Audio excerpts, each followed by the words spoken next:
Muito bem. Estamos aqui ao vivo na página do Nosso Lar Americana.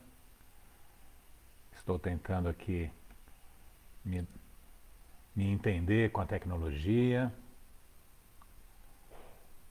Vamos ver. Aqui estamos. Muito bom. Espero que estejam todos me vendo, me ouvindo bem. Boa noite a Cleide, boa noite Edson, Vanessa dizendo também. Débora ou Ivone, tá tudo certo aí? O som tá perfeito? Me avisem aí, por favor, se tiver algum problema, tá bom? Então, vamos aguardar mais alguns pequenos instantes para que as pessoas entrem. E já estamos aqui agradecendo, né, imensamente essa oportunidade que a diretoria da casa, a Ivone, a Débora, nos proporcionou para estarmos aqui no Centro Espírita Nosso Lar de Americana, uma casa que já estivemos algumas vezes presencialmente, sempre muito bem acolhidos, nos sentindo como realmente pessoas da própria casa. Vamos ver, tem mais gente entrando, a Cleonice, a Selene, boa noite para todos. Regiane. Sim, imagem ok, som também. Ótimo, Débora. Então, creio que podemos começar. E vamos iniciar fechando os olhos físicos e abrindo os olhos do coração, da alma, procurando nos aproximar da espiritualidade superior, do nosso Mestre Jesus, para que nos abençoe nessa noite, lembrando que o próprio Mestre nos disse que onde 2 ou mais estiverem reunidos em teu nome, lá ele estaria, em seu nome lá ele estaria.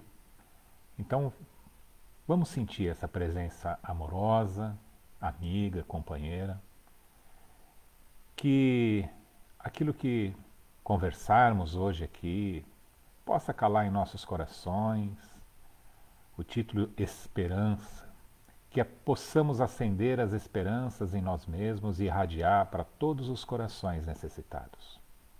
Que assim seja. Muito bem, boa noite. Então, Esperança, a filha dileta da fé. Nesse momento muito singular da humanidade, nós estamos procurando aprender processos novos, né? Nós estamos aí com os centros, por exemplo, ainda fechados, com essas lives. Estamos, muitos de nós, aí em casa, muito mais tempo em casa do que anteriormente, num convite à reflexão, né? num convite ao reencontro da família, aquele núcleo primeiro da humanidade, mas também com um reencontro conosco mesmo, para procurarmos olhar para dentro de nós e nos compreender como espíritos imortais e compreender o nosso real papel aqui na Terra. Esse momento faz parte de um movimento ainda maior, né? Já tão propalada a transição planetária. Tempos que já foram previstos há muito tempo. Momentos onde até mesmo pela alteração dos padrões vibratórios, nós estaríamos aqui com muita gente mais ansioso, muitos deprimidos, mesmo nós estamos aqui no Setembro Amarelo, né? Com o número de suicídios aumentando. Isso tudo porque, em algum momento, as pessoas não perderam exatamente, mas perderam o caminho da fé e da esperança. E por isso mesmo nós escolhemos esse tema para falar hoje. E nós vamos começar com um poema do Casimiro Cunha. Esse poema está no livro Assembleia de Luz, uma obra mediúnica psicografada por Francisco Cândido Xavier. E o nome é Trio da Esperança. E ela começa assim. Ah, coração fatigado, na aflição que te vigia, nunca te percas da fé, trabalha, espera, confia. Esse é o trio da esperança. Por mais lutes, mais avanças, em triste espinhosa via, não esmoreças, contudo, trabalha, espera, confia. Cada hora te parece nova dor que se anuncia. Não te afundes em revolta. Trabalha, espera, confia. Já não sabes o tamanho da prova que te assedia. Mesmo assim, prossegue à frente, trabalha, espera, confia.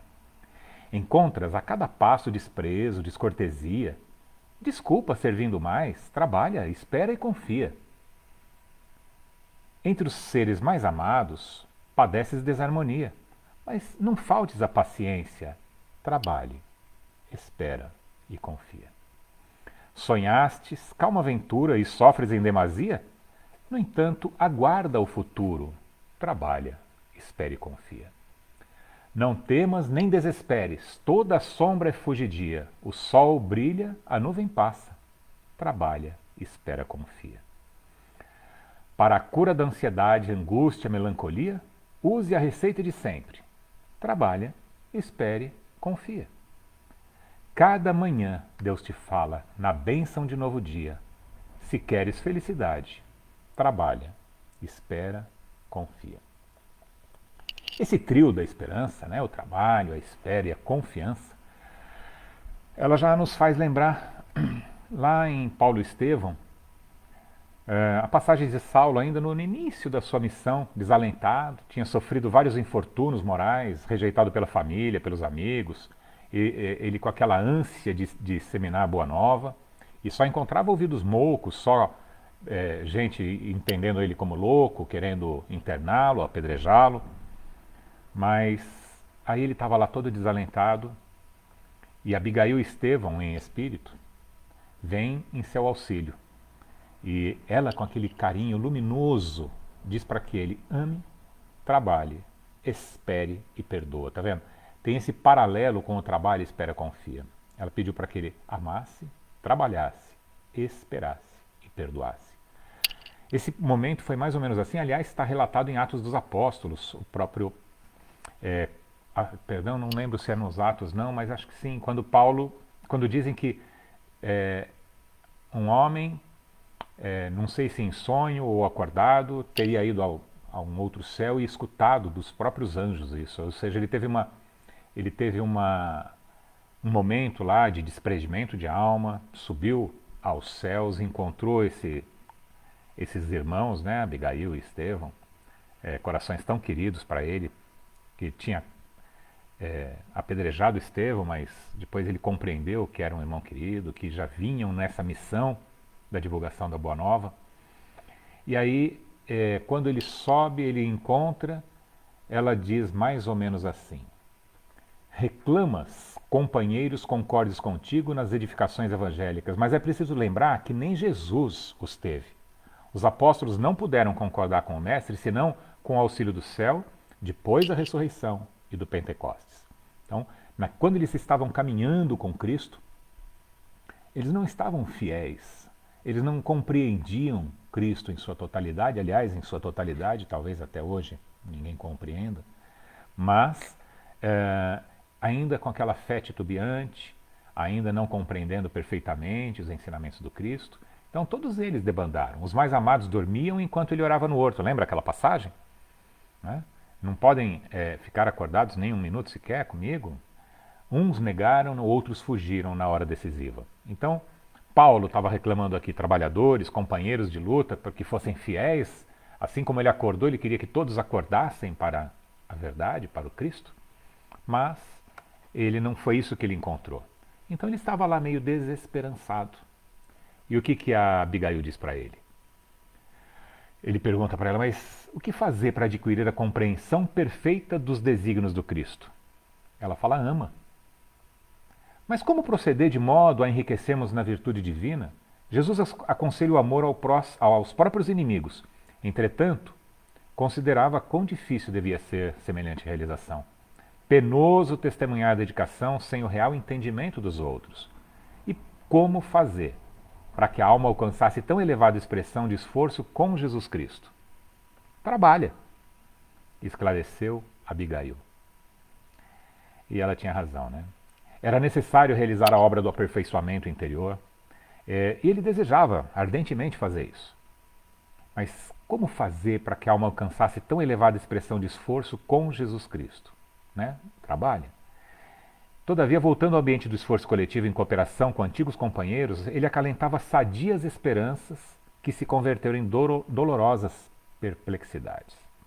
Que providências adotar contra o desânimo destruidor? E aí é o espera. E esse espera que Abigail diz para ele, a gente poderia dizer que inclusive não era um esperar simplesmente, era o esperançar, né? É esperar, como ela tinha dito antes, trabalha, é esperar trabalhando.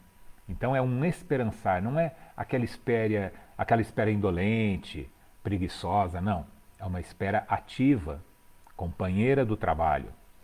Então espera, disse ela, num gesto de terna solicitude. E ouvindo-a, Saulo considerou que a esperança, né, que é essa questão da espera, e ele já sabia que essa espera tinha a ver com a esperança, fora sempre a companheira dos seus dias mais ásperos. Então ele saberia sim aguardar o porvir com as bênçãos do Altíssimo. Confiaria na misericórdia divina. Não desdenharia as oportunidades do serviço redentor. Mas e os homens? Uma grande confusão, né? Os israelitas agarravam-se às leis, ficavam intensificando aquele regime das hipocrisias dos fariseus, e os próprios seguidores do caminho, né, a casa do caminho, os primeiros cristãos, ainda assim não chamados, eram os homens do caminho, eles também estavam se desviando do foco. Então eles estavam voltando para o que, como diz Emmanuel lá no Paulo Estevão, voltando para as sinagogas. Eles fugiam dos gentios, né, não consideravam que eles fossem dignos da presença deles, submetiam-se perdão, rigorosamente aos processos da circuncisão. Cadê a liberdade em Cristo se eles estavam tão escravizados nesse farisaísmo fanático do passado, né? Então, como agir no âmbito dessas forças tão heterogêneas? Como conciliar as grandiosas lições do Evangelho com a indiferença dos homens? E aí Abigail fala, perdoa. Então, ama, trabalha, espera, perdoa. Com isso a gente vai tendo o norte, o tom de como que vai ser conduzido, né, como vão ser conduzidas as nossas reflexões de hoje. No Consolador, na questão 257, né, a pergunta é: a esperança e a fé devem ser interpretadas como uma só virtude? Elas se confundem? A esperança é a filha dileta da fé, por isso o nome da nossa reflexão de hoje, né? Esperança, filha dileta da fé. Ambas são, uma para a outra, como a luz reflexa dos planetas está para a luz central e positiva do Sol. A esperança é o luar, né? Ele se constitui num bálsamo de crença. É para nos iluminar as noites escuras. Quando nós estamos já quase tateando no escuro, vem aquela luz do luar, aquela luz da esperança que nunca nos falta. Lá mais para baixo, o Emmanuel ele fala, né, que a esperança é a luz do cristão. Então, essa luz reflexa, ela vai iluminar os momentos mais sombrios nossos. Mas a fé é a divina claridade da certeza. Muito bonito, né? Isso faz lembrar, então, as reflexões do próprio Emmanuel no capítulo 75 do Vinha de Luz, cujo título é exatamente Esperança. E ele se refere, né, como nós já falamos aqui, então, de alguns livros, não foi? Nós falamos do Consolador, nós estamos falando do Vinha de Luz. Aquela primeira poesia era da obra mediúnica Assembleia de Luz. E eu sempre gosto de ficar falando e mencionando os livros para que instigue, né, você que está nos assistindo, para também buscar nessas fontes de esperança, fontes que alimentam a nossa fé, fontes que alimentam a nossa fé raciocinada, nosso raciocínio, a nossa compreensão do mundo. Não é? Então, no Vinha de Luz, no capítulo 75, cujo nome é exatamente Esperança, o Emmanuel ele faz uma reflexão a respeito do Romanos, capítulo 15, versículo 4. Porque tudo que dantes foi escrito, para nosso ensino foi escrito, para que pela paciência e consolação das Escrituras tenhamos esperança. Então, antes da gente entrar em Emmanuel, vamos dar uma lida de novo nesse versículo? Porque tudo que dantes foi escrito, né? tudo aquilo do aprendizado que tinha sido passado pelos nossos antecessores, para nosso ensino foi escrito, era para o nosso aprendizado. E para que pela paciência, pela aquela espera e pela consolação das Escrituras, porque todos esses ensinamentos nos consolam, porque eles nos mostram um mundo espiritual, um mundo que nos espera lá na frente. Todos nós somos futuros anjos, viveremos em mundos felizes, estaremos livres das nossas amarras, de tudo aquilo que nos prende, de tudo aquilo que nos escraviza ao nosso egoísmo. Quando nós compreendemos totalmente as Escrituras, quando nós compreendemos totalmente os ensinamentos dos Espíritos, codificado lá por nosso querido Kardec, nós nos consolamos, porque vamos entendendo qual é o nosso futuro. Aliás, mais lá na frente também falaremos uma definição de fé, que é muito bonita. Mas, então, como que Paulo, que Paulo fala sobre esse versículo? Ele diz assim, que a esperança é a luz do cristão. Nem todos podem oferecer ainda o voo sublime da fé, mas a força da esperança é um tesouro comum. Nem todos podem oferecer, quando querem o pão do corpo, a lição espiritual, mas ninguém na terra está impedido de espalhar os benefícios da esperança. E aí ele já está nos convocando, nos chamando para que sejamos todos nós semeadores da esperança, uns nos corações dos outros. Então, vamos pegar esse momento da pandemia. Muitas pessoas desanimadas, com medo, muitas apavoradas mesmo, se fechando em si mesmas, não num fechamento saudável de autoconhecimento, mas num fechamento de medo, né? De entrar naquela concha e não se mexer mais. O que cabe a nós, que buscamos um pouco de conhecimento nessa literatura tão linda, tão extensa, tão iluminada, é abrir essas conchas, é levar um pouco de luz, de novas esperanças para esses corações, assim como Abigail fez lá com o Paulo, né? Com ainda Saulo. Ele estava lá desalentado e ela mostrou para ele, com muito carinho, mas também com muita firmeza, que se ele trabalhasse para o Cristo, ele estaria seguindo essa estrada de luz e nada poderia abatê-lo. Ele poderia, sendo realmente fiel a Cristo, e aí também a questão da fidelidade, que a gente vai ver o relacionamento disso com a fé, ele não tem mais por que sofrer. Paulo sofreu muito na carne, né? Ele foi apedrejado, açoitado, etc. Foi preso muitas vezes, mas os espinhos morais que ele ainda eventualmente sofria eram aqueles internos apenas, né? Ele diz que no momento lá da vida dele, que o bem que ele quer fazer ele não consegue, mas que o mal que ele não quer mais, esse ele ainda faz. Quer dizer, ele ainda tinha alguns dilemas internos que o faziam sofrer. Mas essas coisas externas, a fome, o frio, o açoite, o apedrejamento, tudo isso que nós todos, com menos fidelidade ao trabalho do Cristo, com menos fé fervorosa, como ele conseguiu, nos faria sofrer, com ele não. Com isso ele se gloriava. Cada vez que ele sofria um açoite, alguma coisa, ele dizia que ele estava recebendo as marcas do Cristo. Ele compreendia que ele já tinha feito muita gente sofrer, que ele poderia, com isso, então, estar limpando a sua consciência. E ele foi absolutamente digno daquele trabalho. E é isso que ele também vem nos trazer, né? Todas essas lições não são feitas para que a gente fique aqui apenas falando, para mostrar conhecimento. Não é para isso. É para que nós possamos trazer para o nosso coração, para a nossa mente e nos fortalecer para a tão falada e pouco feita reforma íntima, reforma interior. Continuando lá com as reflexões de de Emmanuel naquele versículo, naquela lição chamada Esperança, no livro Vinha de Luz, capítulo 75. Então, ninguém na Terra está impedido de espalhar os benefícios da esperança.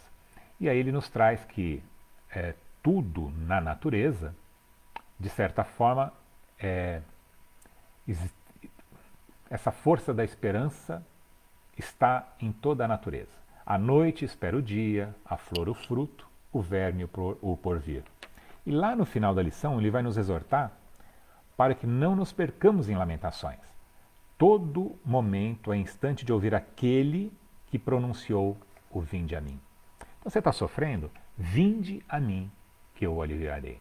Então, se movimente, não fique esperando, mas sim esperançando, ou seja, espere agindo.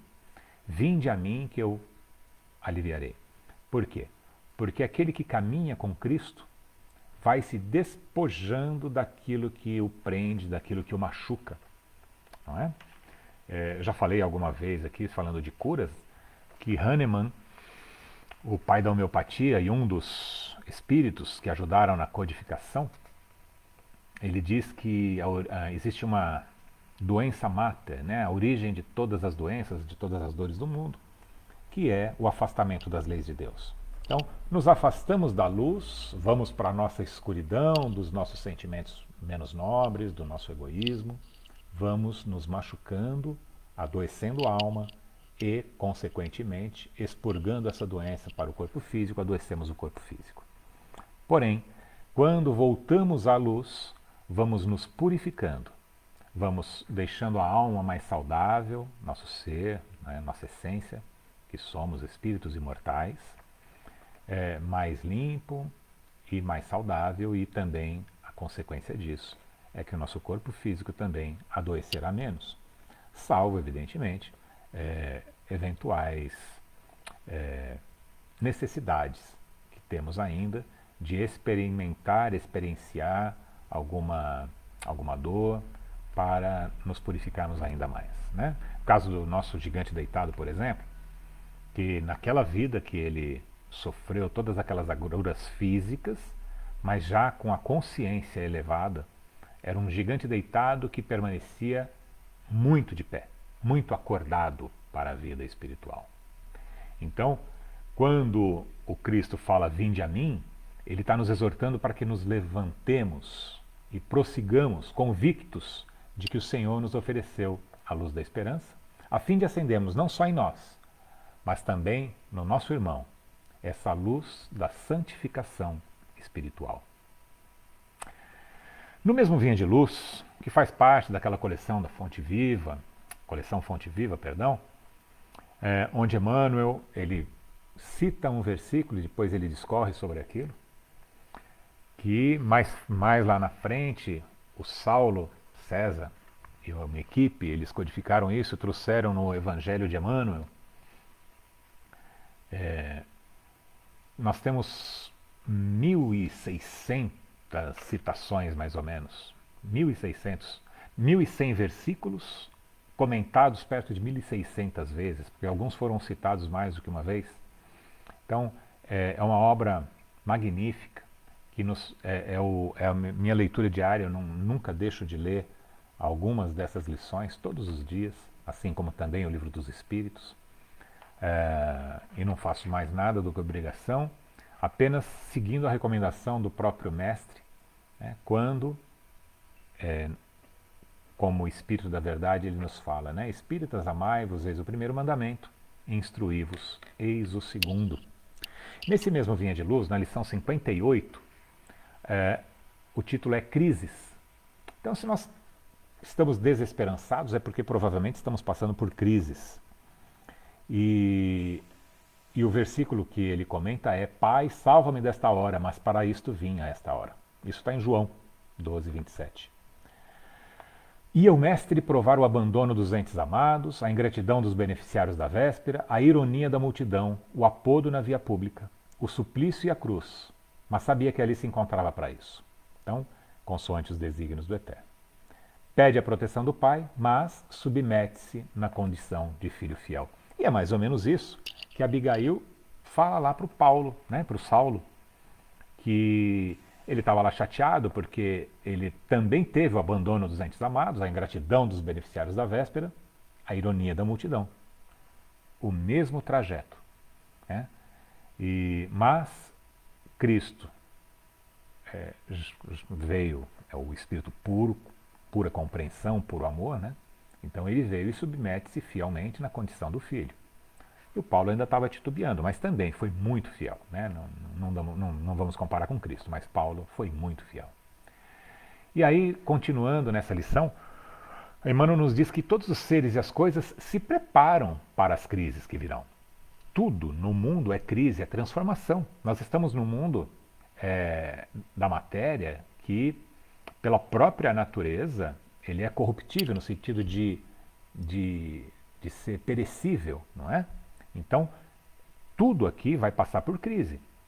E é muito bonito, porque o Emmanuel ele tem esse jeito poético de mencionar essas coisas todas e ao mesmo tempo fica absolutamente claro para nosso entendimento. Então ele diz assim que a terra aguarda a charrua, o minério será submetido ao cadinho, a árvore sofre a poda, o verme será submetido à luz solar, a ave se defrontará com a tormenta e a ovelha esperará a tosquia. O homem será conduzido à luta e o cristão conhecerá testemunhos sucessivos. Por que o cristão conhecerá testemunhos sucessivos? Assim como Paulo, assim como o próprio Estevão, assim como Joana d'Arc, assim como todos os mártires, aquelas luzes que nos precederam aqui na Terra. Porque serão incompreendidos pelos seus pares do momento. Porque é como se eles estivessem vindo, e eu tenho essa convicção muito grande de que eles vêm do futuro. Porque eles representam o nosso futuro. Todos nós um dia teremos a força do Paulo, a amorosidade da Abigail, a mediunidade do Chico. Um dia todos nós teremos passado por isso. Não sei quando, mas lá na frente. Ou seja, eles já passaram e eles vieram nos contar como que é. E nós não estamos muitas vezes, nossa humanidade, não estamos muitas vezes preparados para isso tudo. E os condenamos como loucos, eles nos cutucam porque lá no fundo sabemos que estamos indevidamente dormindo em espírito, estamos acomodados na nossa jornada e eles vêm nos mostrar isso, e isso nos incomoda. Então muitas vezes os recebemos com pedradas, com cruzes, com a crucificação. Então, o cristão conhecerá testemunhos. E quando te encontrares, aí ele fala para todos nós, evidentemente, em lutas intensas, recorda que o Senhor te conduziu a semelhante posição de sacrifício, considerando a probabilidade da tua exaltação. Não é quando você passa por uma prova difícil, não é punição, ninguém está torcendo contra, ele quer a tua exaltação. E não te esqueças que toda crise é fonte sublime do Espírito renovador. Há uma questão lá no Livro dos Espíritos que diz que nós temos o livre-arbítrio, evidentemente, mas que quando estamos uma pessoa ou uma comunidade há muito tempo naquela inércia de não caminhar, então a providência divina, ela providencia um cataclisma, uma dor qualquer para que a gente se mexa. O Haroldo, ele fala de uma passagem, né? Muitos de vocês talvez já tenham ouvido, daquele cachorrinho, ele para num posto de gasolina, o cachorro está deitado e ganindo, chorando. E aí ele para e pergunta, ele vai, faz o que tiver que fazer lá no posto de gasolina, na loja de conveniência, e quando volta o cachorro está ali ainda chorando. Ele fala com o frentista, mas por que ele está assim, ele está doente? Não, é que ele está deitado em cima de um prego. Poxa, mas por que ele não levanta? Porque é o suficiente para que ele fique chorando, mas não dói o suficiente para que ele se levante. É mais ou menos isso, né? E aí a dor às vezes tem que aumentar um pouquinho para que nós possamos nos levantar em espírito. Muito bom. Então, com isso, a gente vai lembrando da esperança, e que não é esperança de esperar, mas é esperança de esperançar. Esperar trabalhando, esperar agindo. Lembra do ATEP, né? Amar, trabalhar, esperar e perdoar. E é mais ou menos isso que o próprio Emmanuel, também nessa coleção Fonte Viva, mas agora no livro Caminho, Verdade e Vida, na lição número 123, ele diz esperar em Cristo. Né? A lição é esperar em Cristo. E guardai o futuro amando e realizando com o bem convicto de que a esperança legítima não é repouso, mas confiança no trabalho incessante. Então, veja bem, a esperança legítima não é repouso. Esse é o esperar preguiçoso. E nós estamos falando de esperançar. É um repouso, é um esperar na confiança de um trabalho incessante. Então, eu diria que para aqueles que estão perdendo a esperança, que num primeiro momento, talvez com muita dor, deixem-se ser abraçados e acreditem na boa nova, acreditem no amor daquele que está querendo te estender a mão. Mas num segundo momento, levanta e trabalha. Esquece um pouquinho da sua dor e começa a trabalhar pela dor do outro, que logo a sua passa. Tá? Lembremos de que somos filhos do amor, de quem somos, né? Filhos do amor, filhos da luz, daquela luz imperecível, feitos à imagem e semelhança de Deus. Deus concede a cada um de nós um anjo da guarda. Sabia? Se você pensa bem, quando as pessoas vêm e falam para mim, mas eu estou com tanto medo disso, nossa, eu não suporto aquilo, eu falo, você confia em Deus? Você confia em Deus? Porque se você realmente confia em Deus, não dá para ter medo de nada. Você acredita na imortalidade da alma, verdadeiramente? Ou você acredita que tudo acaba com o corpo físico? Se você acredita que tudo acaba com o corpo físico, realmente, é natural que tema. Mas, prioritariamente, nós estamos falando aqui para reencarnacionistas. Para aqueles que compreendem que a alma é eterna e imortal, que ela foi criada simples e ignorante e vai acabar lá, num ser crístico. O seu futuro é ser um Cristo. O seu futuro é ser um espírito puro. E dessa lei nós não conseguimos fugir. Nós vamos atrasar bastante, muitas vezes, ou conseguir nos adiantar um pouquinho, se perseverarmos no bem, mas é o seu futuro, é o meu futuro.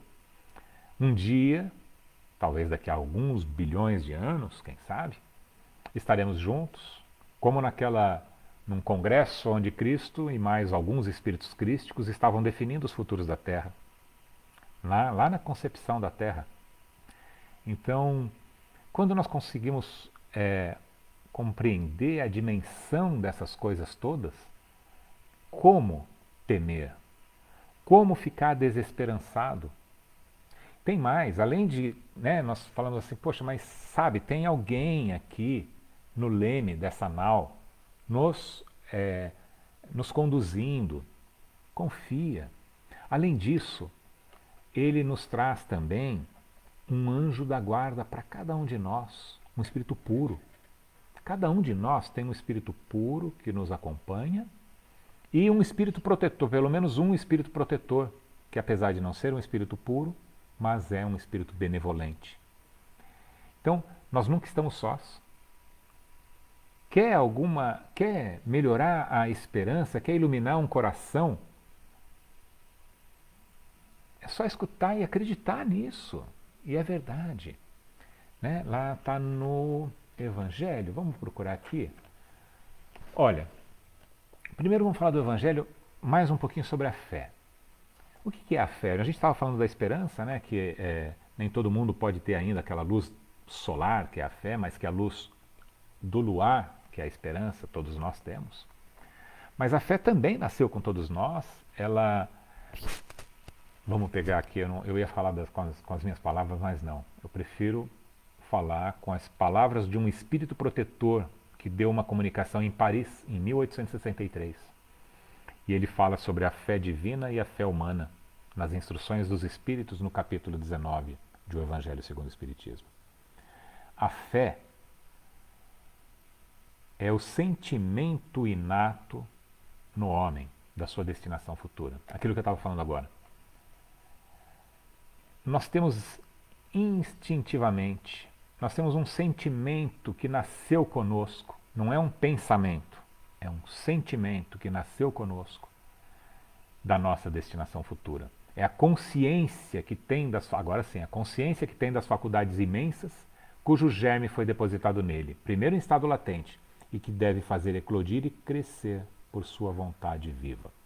Então, Deus, ele planta em nós a semente da fé. Essa semente da fé é a certeza de quem seremos. Da mesma forma que a semente da árvore é um pedacinho assim, um grãozinho de nada, ele é enterrado, sufocado pela terra. Ele fica na escuridão, mas esta fé inabalável, fé como comunhão com a natureza, como fidelidade aos princípios a que foi colocado ali, tem um DNA dentro daquela semente que diz assim: olha, a sua missão na Terra é romper com esta casca, romper, superar as dificuldades de estar enterrado, ir em direção à luz e frutificar da sombra, cada um com a sua missão aqui na Terra. E cada um de nós também tem esta mesma situação. Foi colocada uma sementinha em cada um de nós, a sementinha da fé viva, onde diz para cada um de nós: vós sois a luz do mundo, o sal da terra. Cumpra-se a vontade divina, faça a sua parte. Somos todos co-criadores nesse universo. Então, quando nos afastamos, novamente, aquela a frase de Hahnemann, quando nos afastamos das leis divinas, daquilo que nos foi proposto que desenvolvêssemos para ajudar nessa criação tão linda e que Deus permite que nós, seres tão ainda incipientes, tão ignorantes, mas que cada um dentro da sua condição possa fazer uma parte nessa criação toda. E aí a gente fala: não posso, não quero, eu quero me divertir. Eu vim na Terra porque eu quero curtir, eu quero ficar rico. Né? E aí tem aquela passagem: ó louco, acumulando mais nos seus depósitos de grãos lá, mas não sabe ele que sua alma será pedida ainda essa noite? Então, os propósitos divinos são grandiosos, os tesouros a serem conquistados. Nós temos todo o universo para conquistar. E, aliás, esse universo é um universo interior, tão grande quanto aquele exterior que vemos no infinito. E é um infinito de luz, um infinito de comunhão com o Criador. Então, a fé, ela pode também ser traduzida nisso. Porque existe a fé-crença, né? Aquela fé, a fé do raciocínio, a fé de acreditar primeiro. Eu misturei com raciocínio, desculpa. Aquela fé do eu acredito. A outra mas isso ainda não é uma fé muito incipiente. A fé verdadeira não acredita, ela crê, ela sabe que é. Mas mais do que isso, ela é um sentimento. É um sentimento de comunhão e de fidelidade. Porque não podemos estar em comunhão sendo infiéis. Nós não podemos verdadeiramente crer que Deus é o nosso caminho e nos desviarmos dele. É porque ainda não cremos verdadeiramente. Se a gente tivesse aquela certeza absoluta que Cristo é o caminho, a verdade e a vida, não tem por que não segui-lo. Ah, mas você disse que a fé é um sentimento que já foi plantado e temos todos nós, então, essa certeza. É verdade. Só que aí nós nos deixamos, nós sufocamos essa sementinha pela nossa personalidade, pelo nosso ego. A persona. Quando eu me identifico com o Edson, que está aqui falando com vocês, que é essa máscara, né? Hoje nós estamos todos andando mascarados aí. Essa máscara do ego Edson, quando eu me identifico muito com ele, eu esqueço quem eu verdadeiramente sou. Quando você se identifica muito com a sua personalidade atual, que é chamada de ego, você esquece do self, que é o seu ser divino, que é você na essência, o verdadeiramente você, e eu, o verdadeiramente eu. Então, quando nós vestimos essa carapaça, quando nós vestimos essa máscara, quando nós nos deixamos levar pelo ego, nós vamos sufocando aquela sementinha da fé. Começamos pela infidelidade e vamos nos distanciando da luz. E aí mora um outro perigo, porque aí a gente não vai enxergando luz em nós, a gente começa a ver luz em alguns e não vê em nós, e aí acreditamos o contrário, de que não somos luz, de que não somos dignos do Criador. E aí vamos nos afastando ainda mais, é um ciclo vicioso. Temos que fugir disso. E fugir disso no trabalho, na esperança, no amor, na paciência, não é? No ATEP, ama, trabalha, perdoa, espera. Eu queria trazer mais alguma coisinha aqui para a nossa reflexão da noite. Sim, a fé, mãe da esperança e da caridade também no Evangelho, no mesmo capítulo. A fé, para ser proveitosa, deve ser ativa. Ela não deve se entorpecer. Mãe de todas as virtudes que conduzem a Deus, deve velar atentamente pelo desenvolvimento das filhas que dela nascem. É bonito isso. Isso daqui nos faz lembrar aquela lição de Paulo aos Coríntios, né? Que sem amor nada serei, que no fim acabam apenas as três: a fé, a esperança e a caridade, ou o amor, dependendo da tradução, mas que o amor, ele é o mais importante, mas não existe amor sem a fé. Essas duas, as três formam um colorário. Aí a gente pega aqui no Consolador mais um livro, gente. A gente vai falando dos livros, vai mostrando, vai incentivando a leitura. É muito gostoso, é muito proveitoso, vai nos fortalecendo. Então, pode-se, na questão 354, pode-se definir o que é ter fé?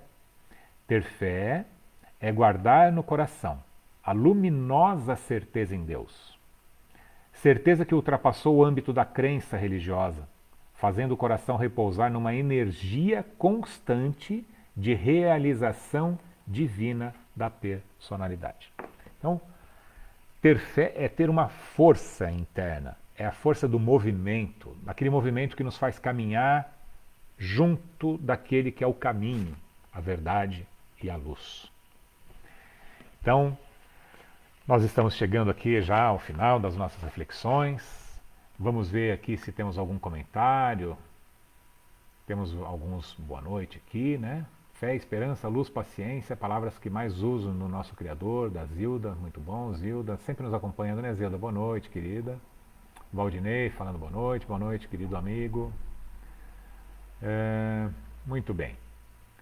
Eu acho que se vocês quiserem ainda colocar alguma consideração aqui, por favor, fiquem à vontade. Então, nós iniciamos com uma poesia e também vamos acabar com uma poesia, porque a arte fala para o coração e como a fé é um sentimento, ela também deve ser alimentada pelo sentimento, pelo amor. Essas três, né, fé, esperança e amor, elas trabalham juntas. E uma vai se retroalimentando, elas vão se ampliando e se fortalecendo.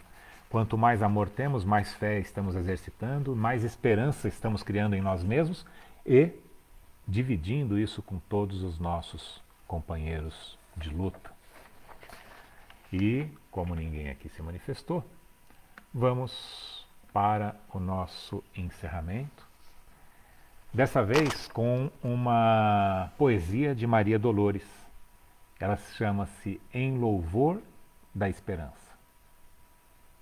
Escuta, coração, quando a mágoa te aflija e a incompreensão te açoita, implacável e rija, jamais te des aos gritos da exaustão. Revolta é furacão a sacudir, o campo, o ninho, a escola, o templo, a casa, e tudo danifica ou tudo arrasa quando vem a surgir. Quando o pranto amarfanha os teus olhos, não mostre suas lágrimas benditas. Aprende a recolher no campo em que transitas os ensinamentos de Deus. Tudo na terra é santa aspiração. Serenamente a planta aguarda o fruto amigo e o próprio fruto anseia estar contigo para a vitória humilde de ser pão.